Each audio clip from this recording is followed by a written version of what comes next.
I'm Sidhant, and today I'll be reading to you the book Child's Play by Neil Raphael Vegas. Yet another skirmish ensued at the Sukhapur village, while this time between Sheila and Sinena. But honestly, who could blame them? The hand pump wasn't working, and both of them needed water. They both had families to feed, bathe, and care for. Villagers quarreling over their turn to draw water had become commonplace. Not just in this village, but around the world. Poor villagers struggled to obtain water to sustain life. There had to be a solution to this. Turns out, there was.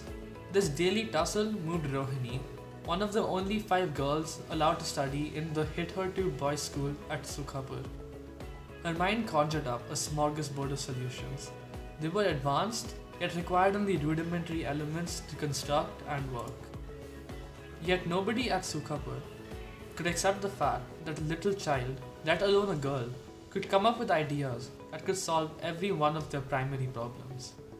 Every time she approached someone for help, they would walk away or change the topic. While the others saw her as an annoying know-it-all, Rohini's parents saw her as Sukhapur's savior. With their support, she managed to realize her best idea, a contraption involving Sukhapur's famous merry-go-round.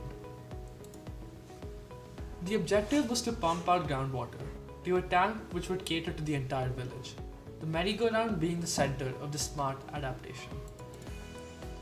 Connected to the merry-go-round was a generator from a discarded one, procured for the scrapyard that Rohini's father was employed at. She adapted the design from a book she had stumbled upon during one of her forages for knowledge at her school library. Wow, thanks to Rohini's ingenuity, the cost-effective pump was up and running. Whenever children frolicked on the merry-go-round, they generated electricity powered by a pump drawing water to the tank. The villagers were in absolute awe on witnessing this. Acknowledging the potential of education, they sent all their girls to school. At last, Rohini had earned the respect she always desired, and Sukhapur was no longer Sukha. So, you should learn from this story that you should never judge a book by its cover and that education is important for all. Now we shouldn't waste what we're so lucky to have.